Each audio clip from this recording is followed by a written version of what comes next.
If you want to view and delete all your Facebook pokes, this quick guide will show you how to manage your Facebook pokes history step by step.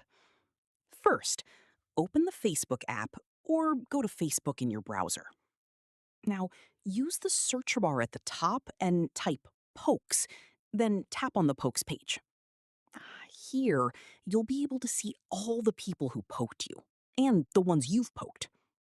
To delete or remove pokes, simply tap on the X icon next to a poke, or choose to remove it from your list.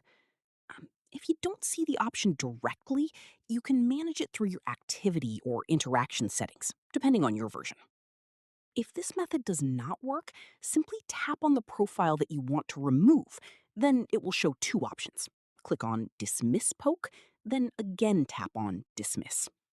So, yeah, that's how you can view and delete all your pokes on Facebook.